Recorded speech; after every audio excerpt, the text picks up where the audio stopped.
François Garçon, bonjour. Pourquoi le système suisse est-il selon vous un modèle pour la France et pourquoi la Suisse?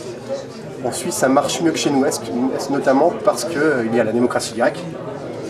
Alors, pourquoi est-ce que la Suisse est un modèle pour la France? Je pense qu'aujourd'hui, vu l'état de la France, vu l'état de ses institutions, vu ce qui se passe tous les week-ends depuis maintenant presque 3 mois, je pense que quasiment tous les modèles démocratiques seraient source d'inspiration pour des hommes politiques qui seraient intelligents et curieux. Ça, c'est pour répondre à votre première question. La deuxième question, c'est pourquoi est-ce que ça marche mieux en Suisse? Ça marche mieux en Suisse parce que depuis maintenant 170 ans, on n'a pas fait confiance au peuple. Depuis 170 ans, le peuple a des compétences, a des pouvoirs qu'il n'a nulle part ailleurs.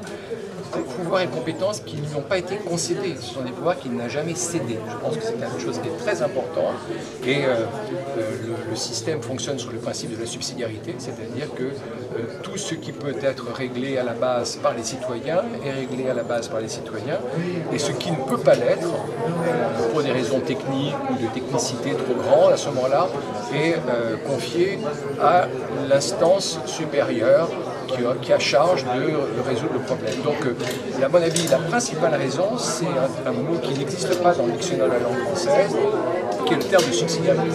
C'est-à-dire, les citoyens ont le pouvoir et les citoyens l'exercent en pleine souveraineté.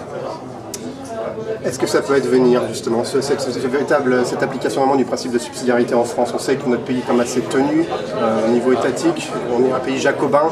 Est-ce que cette révolution copernicienne peut avoir lieu en France à votre avis? On peut la souhaiter, mais... Alors, logiquement, je dirais non, parce que c'est tellement... je pense qu'il y a beaucoup plus de points communs entre la France et la Chine communiste qu'il y en a entre la France et la Suisse voisine, donc ça va être extrêmement compliqué. Mais encore une fois, l'état du pays est en telle déshérence. L'oligarchie politique, qu'elle soit de droite, de gauche, d'extrême droite, d'extrême gauche, a tellement failli que, logiquement, on doit pouvoir exercer une autre règle du jeu que celle qui a fonctionné, qui aboutit aujourd'hui à un pataquès complet. Donc je crois qu'on devrait pouvoir, à travers cette revendication des Gilets jaunes, assez paradoxale, hein, puisqu'elle ne vient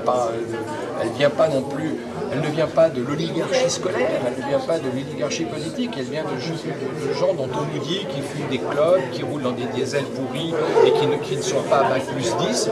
Peut-être que la solution viendra par ces gens-là, ce qui serait quelque chose d'assez simple.